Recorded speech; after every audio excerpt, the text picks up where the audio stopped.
श्री सूरध्वज जी महाराज, जिनको सूरदास मदन मोहन, अब इनका नाम सूरदास क्यों हुआ? जब नाम इनका सूरध्वज था।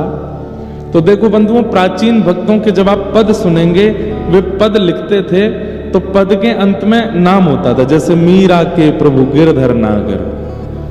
सब जगह जहां भी मीराबाई का पद मिलेगा आपको, पद के अंतिम पंक्ति में मीराबाई की छाप होगी, मीरा के प्रभु गिरधर नागर, है ना। ऐसे सूरदास जी के जब आप पद पढ़ोगे तो सूरदास जी का नाम नीचे होगा। सूर कितों ही सुख पावत है, सूरदास के हरि अब कब मिलोगे, ऐसे सूरदास जी का नाम। हितवंश महाप्रभु का कोई भी पद होगा तो जय श्री हित हरिवंश, ये छाप होगी अंत में। हरिराम व्यास जी का कोई भी पद होगा तो अंत में व्यास शब्द से संबोधित होगा। लेकिन सूरध्वज जी महाराज का नाम सूरदास कैसे पड़ा? तो बोले एक बार ये एक पद लिख रहे थे, रात्रि भर बैठे बैठे उस पद की रचना की। पद की रचना करते करते अंतिम पंक्ति इनके मन में कोई याद नहीं आ रही थी, तो सो गए।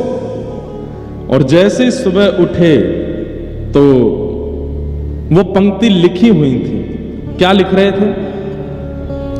चलो किन देखन कुंज कुटीर, चलो किन देखन कुंज कुटीर, सुंदर श्याम मदन मोहन जहां, सुंदर श्याम मदन मोहन जहां, मन मत फौज जुटी, मन मत फौज जुटी। मानो सूरध्वज जी क्या कह रहे हैं? अरे भाई चलो, कहां चलो? बोले जहां पर रसिकों की फौज जुड़ी है और मदन मोहन जी बीच में विराज करके सबको दर्शन सुख दे रहे हैं, उस कुंज में चलो। चलो किन देखन कुंज कुटी, चलो। ये पद लिख रहे थे श्री सूरध्वज जी। नंद नंदन वृषभानु नंदिनी, नंद नंदन वृषभानु नंदिनी, नेक न चाह छुटी, नेक न चाह छुटी,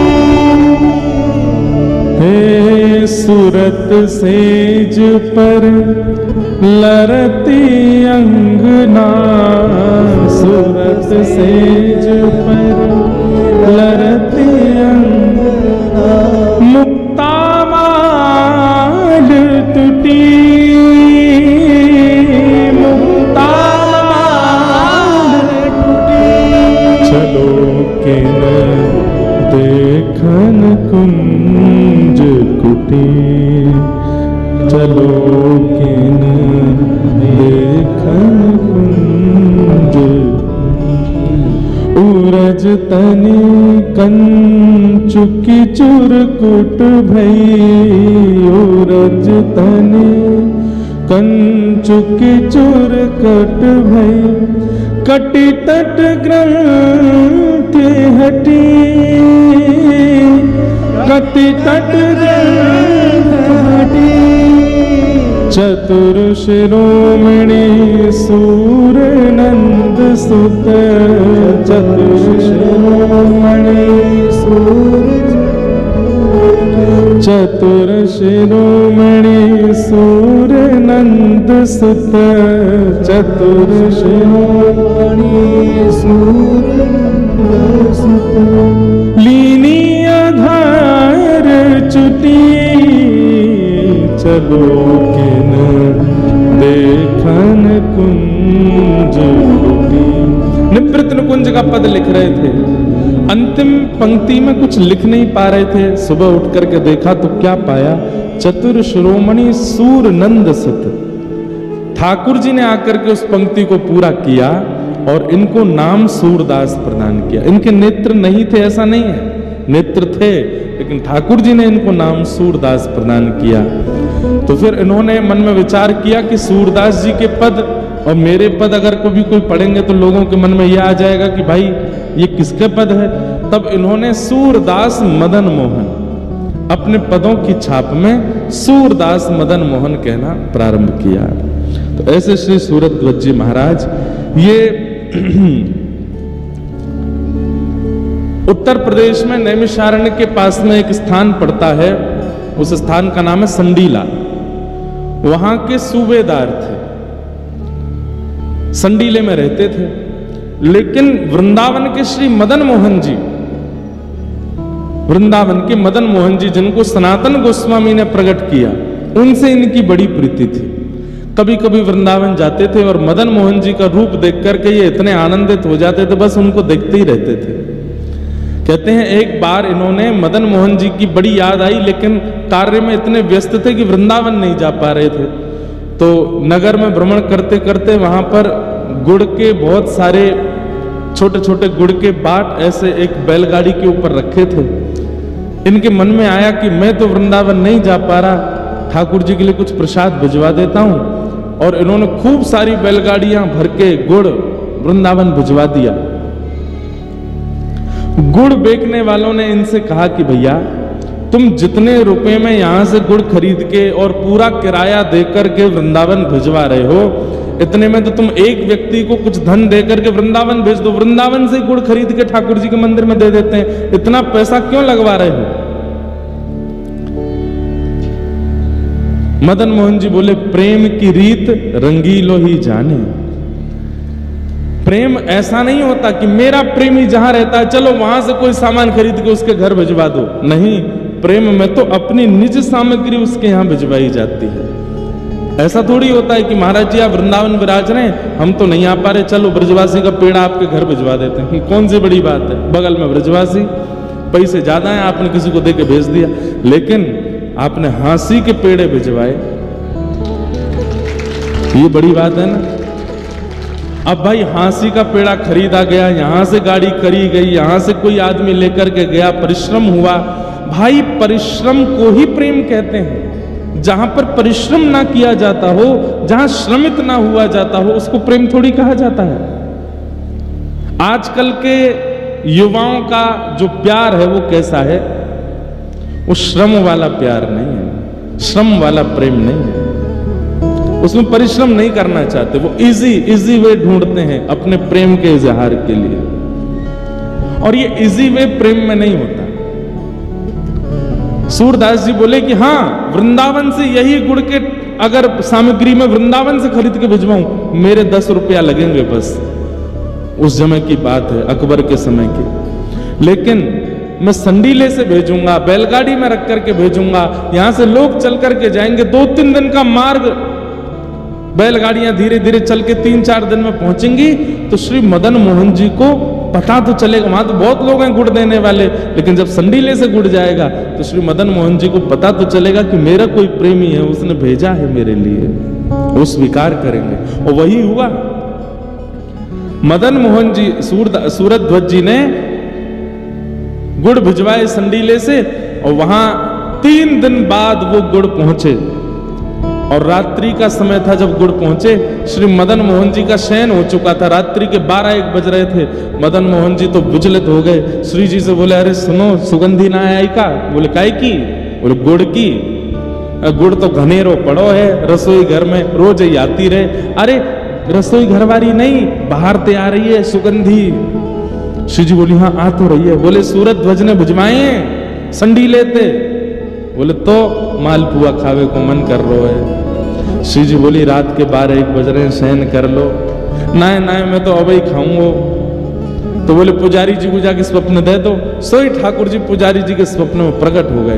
पुजारी जी बोले धन्य भाग्य, अहो भाग्य, इतने वर्षों से सेवा कर रहा हूं, ठाकुर जी मेरी सेवा से निश्चित प्रसन्न हो गए, जो मेरे स्वप्न में आके दर्शन दे रहे हैं। ठाकुर जी बोले तेरी सेवा ते प्रसन्न ना है भयो में।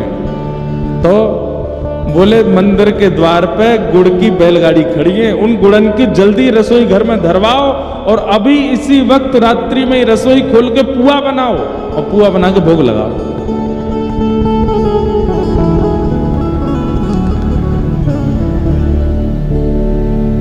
पुजारी जी बोले अच्छा तो मेरे प्रेम से नहीं रीझे हो आप।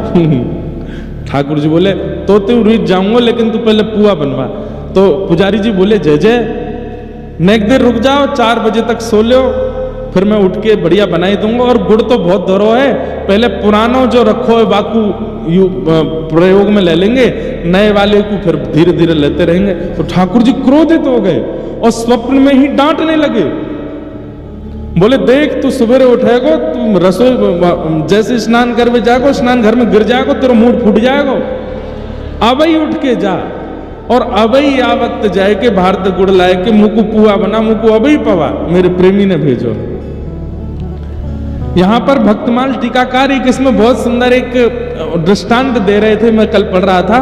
उसमें दृष्टांत में क्या लिखते हैं, बोले एक बार किसी प्रियसी ने अपने प्रेमी के लिए रेवड़ी भिजवाई। रेवड़ी जानते हो, रेवड़ी भिजवाई अपने प्रेमी के लिए। तो जैसे उस प्रेमी को किसी मित्र ने आके दी, बोले सुन वो तेरी प्रियसी रहती है फलाने नगर में, बोले हाँ, उसने तेरे लिए देख रेवड़ी भिजवाई है। तो वो इतना खुश हो गया, उसको हृदय से लगा के रखे, तकिया के पास रखे, रोज एक खाता था उसमें से, मेरी प्रियसी ने भिजवाई है। एक दिन वो खा रहा था, रात्रि का समय था, उजाला था नहीं, तो ऐसे रेवड़ी मुंह में डाल डाल के खा रहा था, तो अचानक से मुंह में ना लग के नाक पे लगी रेवड़ी और वो गिर गई नीचे। तो अब वो इतना दुखी हो गया, अरे रेवड़ी गिर गई। तो उसने क्या किया, बोले दुकान पर गया, वहां से जाकर के सरसों का तेल खरीद के लाया, उसके बाद एक बाती खरीद के लाया, जलाया, उसको दिया सलाई से माचिस से जला करके, अब उसको लेकर के दिया लेकर के नीचे जमीन में ढूंढ रहा है वो रेवड़ी कहाँ है। एक और दिया जलाया, अपने 2-4 मित्रों को दे, बोले तुम भी ढूंढो रेवड़ी। मित्र बोले रेवड़ी ही तो है भैया, तू 10-10 रुपया खर्च करके ये दीपक जला रहा है, तेल लेके आ रहा है, उसमें लौ लगा रहा है, इतने में तो नई कितनी रेवड़ियां आ जाएंगी। बोले तू नहीं जानता, ये मेरी प्रियसी ने भेजी है, वो एक भी कितनी कीमती है। अरे 10 रुपए की नई रेवड़ी खरीद लूंगा, लेकिन उसमें मेरी प्रियसी का हाथ तो नहीं है ना, ये मेरी प्रियसी की है, मैं तो यही ढूंढ के खाऊंगा। और ढूंढ करके उसने वो रेवड़ी झाड़ी फूंके खा गया। मेरी प्रियसी ने भेजी। ऐसी ठाकुर जी, अरे मेरो प्रेमी है सूरध्वज, माने वहां से गुड़ भिजवायो है, अभी पुआ बनाओ। रात्रि 12 बजे पुजारी जी उठ के गए, स्नान ध्यान किया, पहली बार इतिहास में 1:30 बजे रात्रि में रसोई बनी और रसोई में पुआ बने। 2 बजे ठाकुर जी के कपाट खुले और जाकर के ठाकुर जी को माल पुआ का भोग लगाया, प्रेम से ठाकुर जी ने पाया। और फिर जाकर के बोले अब जाके सो जाओ, अब सोऊंगा मैं तान दुपट्टा। और इन सब लीलाओं का दर्शन सूरध्वज जी को स्वप्न में हुआ। ठाकुर जी ने उनके प्रसाद को स्वीकार किया, प्रसन्न हो गए सूरध्वज जी। जय हो मेरे मदन मोहन लाल, आप कितना कृपा करते हैं मेरे ऊपर, कितना प्रेम करते हैं मेरे ऊपर। ऐसे श्री सूरध्वज जी का प्रेम श्री ठाकुर जी से अनंत बन गया। एक बार की बात, क्या वृंदावन आए थे और वृंदावन में श्री मदन मोहन जी के मंदिर में खड़े होकर के सूरध्वज जी एक पद गा रहे थे। कौन सा पद? मेरी गति तू ही अनेक दोष पाऊं, मेरी गति तू ही अनेक दोष पाऊं। बहुत सुंदर पद है, शब्द सुनिएगा आपको पता चलेगा क्यों ठाकुर जी रीझ रहे हैं इनसे। इनकी शब्दावली तो देखो। मेरी गति तू ही अनेक दोष पाऊं, मेरी गति तू ही। सब लोग गाइए। चरण कमल नख मणि पे विषय सुख, चरण कमल नख मणि, चरण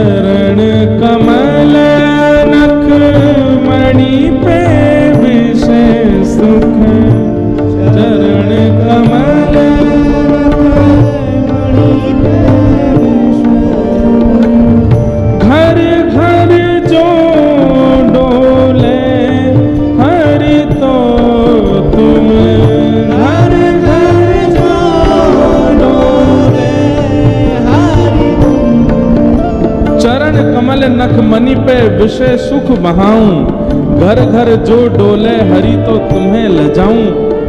तुम्हारो कहाए अब कौन को कहाऊं, मैं आपकी शरण में आ गया नाथ, अब आपका हो गया हूं, अब किसी और का मैं नहीं हो सकता हूं। तुम्हारो कहाए अब मैं कौन को कहाऊं, तुमसे प्रभु छाणी कहां दीनन को ध्याऊं। शीश तुम्हें नाय के अब कौन को नवाऊं, कंचन और हार छाण कांच क्यों धराऊं। मानो ठाकुर जी के चरणों में ये बात कह रहे हैं कि नाथ अब मैं आपका हो गया, अब आपका होने के बाद इस संसार में मुझे होने की आवश्यकता नहीं है। इस पद की रचना शब्द थोड़े ज्यादा है इसलिए मैं बोल के बता रहा हूं, समय अभाव है।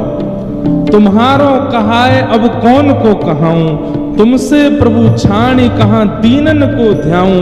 शीश तुम्हें नाय के अब कौन को नवाऊं, कंचन और हार छाण कांच क्यों पहनाऊं। और तब क्या कहते हैं, शोभा सब हानि करे जगत को हंसाऊं। हाथी ते उतर के गधा क्यों चढ़ाऊं। अब मैं भक्ति के पथ पर आ चुका हूं, हाथी की सवारी कर रहा हूं, इससे उतर करके पुनः संसार में लग जाऊं तो ये तो वैसा ही हुआ, हाथी से उतर के गधा पे बैठ गए।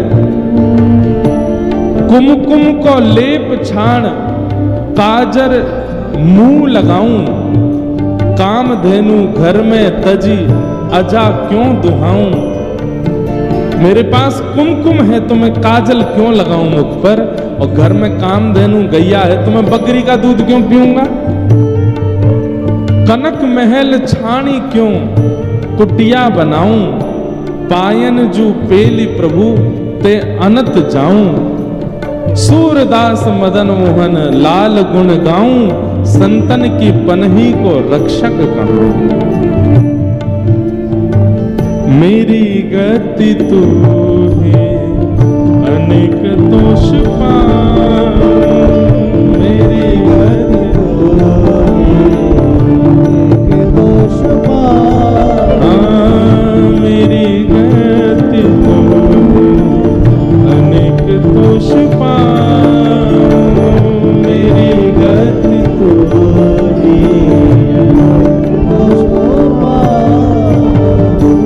नेत्रों में अश्रु भरे हैं और ठाकुर जी से बस यही कह रहे हैं, नाथ मैं आपको छोड़ के किसी और का नहीं हो सकता, बस आपका हूं। और अंत में सूरध्वज जी ने जैसे ही कहा, सूरदास मदन मोहन लाल गुण गाऊं, संतन की पनही को रक्षक कहाऊं। तो पीछे खड़े एक महात्मा सुन रहे थे, जैसे ही उन्होंने कहा संतन की पनही को रक्षक कहूं, पनही मतलब चप्पल, पनही मतलब पादुका, तो उन संत के मन में आया, ये कह रहे हैं संतन की पनही को रक्षक, बड़ी बड़ी बात बोल रहे हैं मंदिर में खड़े होकर के, लेकिन ये कर नहीं सकते इस कार्य को। अरे संतन, भैया एक बात बहुत ध्यान से सुनना, हरि की सेवा बहुत सरल है, हरिजनों की सेवा सरल नहीं। आप ठाकुर जी को भोग लगाओ, मिर्च ज्यादा हो गई, नमक ज्यादा हो गया, रोटी कच्ची रह गई, ठाकुर जी कुछ नहीं कहेंगे, पालेंगे। लेकिन हरिजन का भोग लगाओगे, हरिजन टोक देगा, भैया देखो इसमें बहुत मिर्च डाल दिया आपने, रोटी थोड़ी कच्ची रह गई है, ढंग से सेक के लाओ। ठाकुर जी को कैसे भी जल से स्नान करा दो, बेचारे यूं ही बैठे रहेंगे, नहा लेंगे, कुछ भी पहना दो, यूं नहीं कहेंगे कि ये चुभ रहा है। लेकिन संतों को जब आप माला पहनाने जाओगे तो माला गीली है, संत तुरंत उतार देंगे, भैया थोड़ा देख के पहनाओ, इसमें इतना जल भरा है, तुम हमको पहना रहे हो, गीले हो गए हम।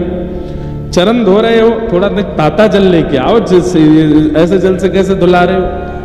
ये वस्त्र नहीं, हम ऐसे नहीं, ऐसे वस्त्र पहनते हैं। संत जन तो बोल देंगे, ठाकुर जी थोड़ी बोलेंगे। तो हरि की सेवा बहुत सरल है, हरिजनों की सेवा सरल नहीं है। इसलिए कोई ठाकुर जी की अष्टयाम सेवा कर रहा है तो कोई बहुत बड़ा 30 मार खा नहीं है वो, लेकिन कोई हरि भक्तों की सेवा कर रहा है तो इसका मतलब है ठाकुर जी की बहुत बड़ी कृपा है। इसलिए हरि सेवक बहुत विशिष्ट नहीं माने गए, हरिजनों के सेवक ठाकुर जी उनको देख के आनंदित होते हैं, वाह भाई तू मेरे भक्तन की सेवा कर रहा है।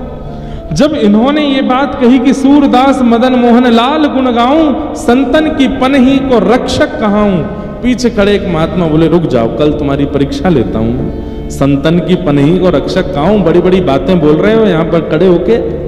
अगले दिन सूरध्वज जी जितने दिन वृंदावन रहते थे अष्टयाम दर्शन करते थे मदन मोहन जी का। मदन मोहन जी का मंदिर कहां है पता है आपको? कहां है?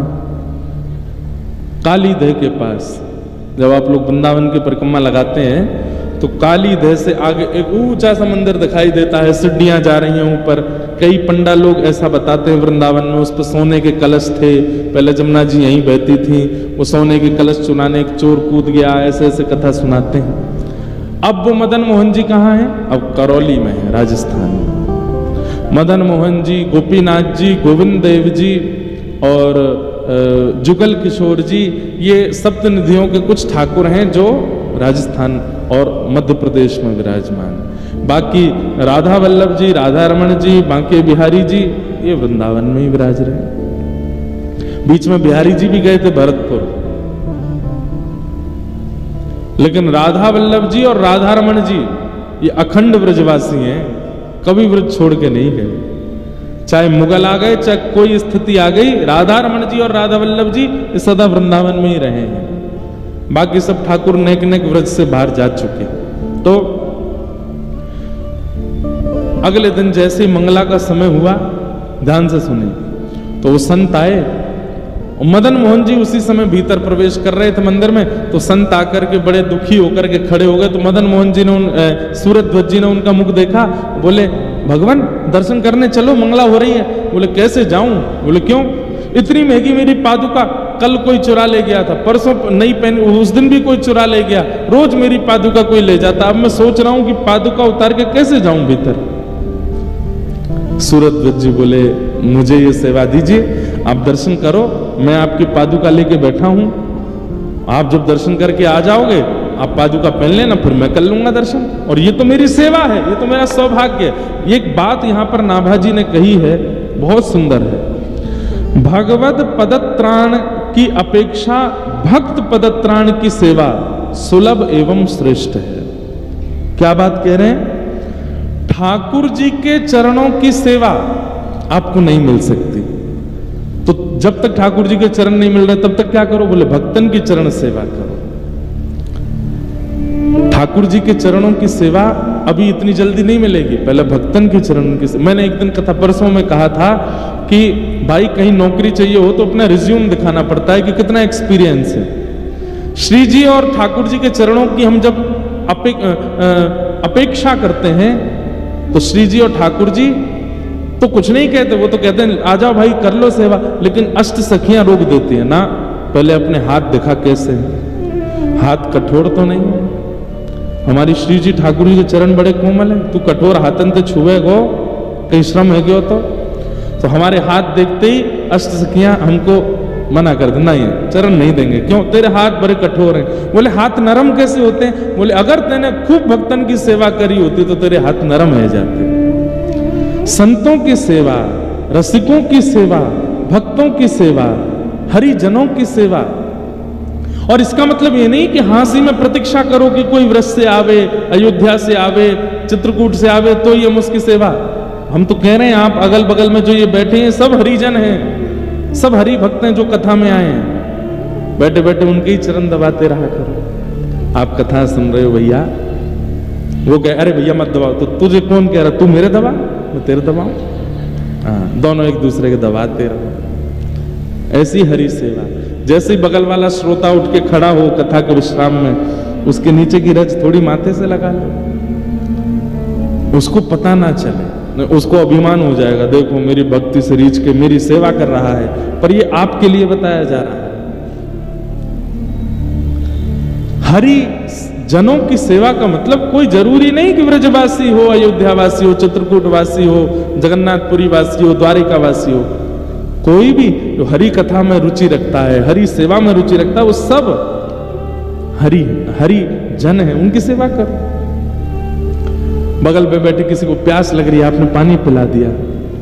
अभी कई लोग हैं अपनी पंखा कर रहे हैं, बगल वाले करो तो गर्मी नहीं लगे।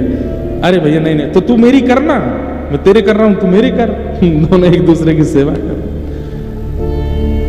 हरि जनों की सेवा, इससे क्या होता है? आपका रिज्यूम अच्छा होगा।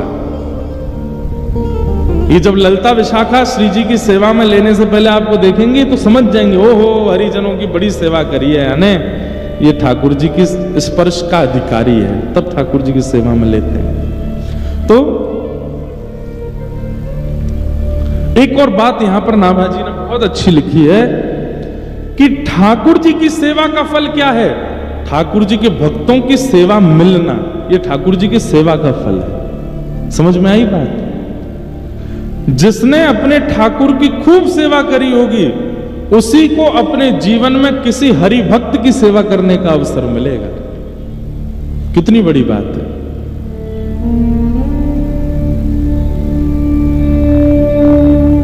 वाह। और ठाकुर जब सेवा से प्रसन्न होते हैं तब अपने भक्त की सेवा देते हैं, और उस भक्त की सेवा जब वो जीवित अवस्था में करता है, मृत्यु के पश्चात जब उसको निकुंज की प्राप्ति होती है, तब ठाकुर जी अपने नित्य लीला विहार में उसको अपनी चरण सेवा प्रदान करते हैं। बड़ा बड़ा अद्भुत रहस्य है, इसको समझिएगा। आपने अपने घर के ठाकुर की सेवा अगर मंगलमय रूप से नहीं करी तो आपको कभी जीवन में किसी भक्त की सेवा नहीं मिल सकती। लेकिन आपने अपने ठाकुर की सेवा यदि करी होगी तो आपके घर भक्त आएंगे, उनकी सेवा भी मिलेगी और उनको उनकी कुछ सेवा करने का अवसर भी प्राप्त होगा। तो सूरध्वज जी महाराज उन संत से बोले, आप भीतर दर्शन करने जाओ, मैं आपकी पादुका की रक्षा करता हूं, और जब आप आ जाओगे तब मैं चला जाऊंगा। संत बोले, नहीं नहीं नहीं, तुम्हारा नित्य का मैं देख रहा हूं 3 दिन से, तुम सुबह मंगला दर्शन और फिर श्रृंगार दर्शन और फिर ग्वाल दर्शन, बालभोग दर्शन, सब राजभोग दर्शन, उत्थापन दर्शन, अष्टयाम दर्शन करते हो, मेरे कारण तुम्हारे दर्शन छूटेंगे। अरे नहीं, आप जाइए ना, आप दर्शन करिए, मंगला छूट जाएगी तो मैं अगला श्रृंगार दर्शन कर लूंगा, आप जाओ। और संत जैसे भीतर गए, सूरध्वज जी उन पादुकाओं को हृदय से लगा के बैठे और मन में क्या विचार कर रहे हैं? बोले, एक पादुका श्याम सुंदर, दूसरी पादुका किशोरी जी हैं। आज तक तो ठाकुर जी दूर से दिखते थे, लेकिन आज मेरे हृदय से लग गए हैं, और लेख करके बस रोने लगे। मेरे प्रिया प्रियतम दोनों मेरे हृदय से लगे, खूब रोए अपने हृदय से लगा करके। वो संत भीतर गए, वो तो परीक्षा लेने आए थे, मंगला के दर्शन करके भीतर ही खड़े रहे, बाहर आए ही नहीं। घंटा 1.5 घंटा बाद श्रृंगार का दर्शन खुल गया, संत बाहर आए ही नहीं, भीतर ही बैठ गए। बोला, आज देखता हूं, बड़ा कहते हैं संतन की पनही को रक्षक कहा हूं, कभी तो चिढ़ेगा, कभी तो परेशान होगा, चिल्ला करके बोलेगा कि निकलो बाहर, कहां अंदर बैठ गए हो। लेकिन सूरध्वज जी तो बस ऐसे ही बैठे। धीरे धीरे उजाला हो गया, धूप तेज हो गई, श्रृंगार का दर्शन, बाल भोग का दर्शन, ग्वाल का दर्शन, राजभोग तक आ गया। 12 बज गए दोपहर के, सूरध्वज जी ऐसे ही बैठे। मंदिर बंद हो गया, संत जी अंदर ही सो गए। 4 बजे पुनः उत्थापन हुआ, उत्थापन होते देखा बाहर अभी भी ऐसे बैठे हैं। थोड़ी और परीक्षा ले लूं, औलाई हो गई, ब्यारू हो गया, शयन के दर्शन हो रहे हैं, लेकिन अभी भी सूरध्वज जी ऐसे बैठे। संत का हृदय पिघल गया, बोले कि ये कहते नहीं है, ये है इनके चित्त में, ये संतों की पनही के रक्षक हैं। निकल करके साधु बाहर गए और जाकर के सूरध्वज जी को हृदय से लगा लिया, कान पकड़ने लगे, मुझे क्षमा कर दो, मैंने आपकी परीक्षा लेनी चाहिए। कल जब आपके मुख से सुना संतन की पनही को रक्षक कहा हूं, इसलिए जानबूझ करके ऐसा किया कि आपके दर्शन छूटे और अपनी पनहियां आपके हाथ में दे दूं। मुझे अब आप जल्दी जाओ, शयन का दर्शन बंद होने वाला, आपका नियम ना टूटे, मदन मोहन जी को देख आओ। तो सूरध्वज जी के नेत्र सजल हो गए, बोले, मैं सुबह से दर्शन ही कर रहा हूं, हे नाथ, आपने आज मुझ पर इतनी बड़ी कृपा की कि मेरे वर्षों की मदन मोहन जी की दर्शन का फल आज मुझे प्राप्त हुआ।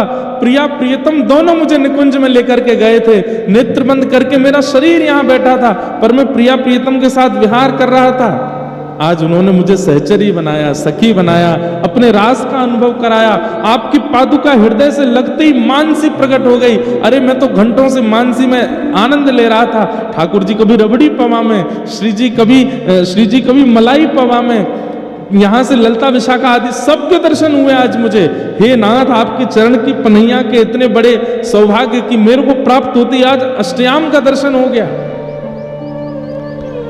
साधु बोले, मुझे पता है ये सब तुम इसलिए बोल रहे हो कि मुझे बुरा ना लगे, लेकिन तुम जाओ भीतर दर्शन। बोले देखो मैं आपको बताऊं? बोले हाँ। मैं भीतर तो नहीं गया? बोले नहीं। आज ठाकुर जी ने नीली पोशाक पहनी थी ना, आज ठाकुर जी ने स्वर्ण का आभूषण धारण किया था, आज ठाकुर जी ने ऐसी टेढ़ी पाग पहनी थी, उस पर ऐसा सिरपेच था, ऐसी इत्र, और सब कुछ बता दिया। इत्र ऐसा था, प्रसादी ऐसी थी, प्रसाद में ये वाली कढ़ी बनी थी, ऐसी रोटी बनी थी, सब बता दिया महात्मा को। महात्मा के तो हाथ पैर कांपने लगे, सूरज ध्वज को हृदय से लगे। आप सुबह से बाहर बैठे, आपको कैसे पता? बोले बस आपकी पादुका का स्पर्श होते ही सब मिल गया। बंधुओं, कई बार हरिजन बहुत श्रेष्ठ है तो ही हम पर हरि कृपा होगी, नहीं। हरिजन कैसा भी है, हम उसके प्रति पूर्ण निष्ठा रखें तो ठाकुर जी कृपा करते हैं। सूरज ध्वज जी जैसे ही मंदिर की ओर गए, कपाट तो बंद हो गए थे, शयन आरती हो गई थी, हाथ जोड़ करके बैठ गए। बोले जय जय, आज आपके दर्शन मानसी में हुए, प्रत्यक्ष नेत्रों को नहीं मिले, पर कोई बात नहीं, आपने बड़ी कृपा की जो ऐसे महात्मा की पादुका मुझे प्रदान की। मैं आपकी देहली को प्रणाम कर लेता हूं। कल मुझे संडीले वापस जाना है, इसलिए मैं यहीं प्रणाम करके जा रहा हूं। जैसे ही अपना सिर नवाया, सब मंदिर से जा चुके थे रात्रि का समय, जैसे ही सिर नवाया तो देहली पर उनको पत्थर का अनुभव नहीं हुआ, कोमल कोमल कोमल चरणार बिंदों का अनुभव हुआ।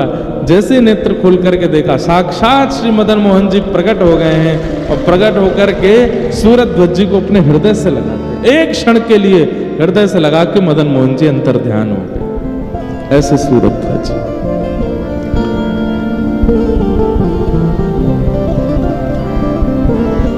हरिजनों की पादुका की कैसी कृपा सूरज ध्वज जी के ऊपर हुई। ऐसे श्री सूरज अब तो मगन रहने लगे, मगन झूमते हैं, मगन गाते हैं, मगन आनंद में रहते हैं। ठाकुर जी ने बड़ी कृपा कर दी है मेरे ऊपर। अब दर्शन होने के बाद वापस संडीले गए, और संडीले जाकर के इनका काम क्या था, सूबेदार का काम क्या होता था कि उस नगर के बड़े बड़े व्यापारी और जो कोई भी कार्य, उन सबसे कर लेना, टैक्स लेना, और अकबर बादशाह को दिल्ली पहुंचवाना, ये उनका काम था। इस बार संडीले गए, साल भर का जितना भी कर लिया था पूरे नगर से, वो सब कर बक्सों में जमा करके दिल्ली भिजवाना था। लेकिन इनके मन में आया, बोले ठाकुर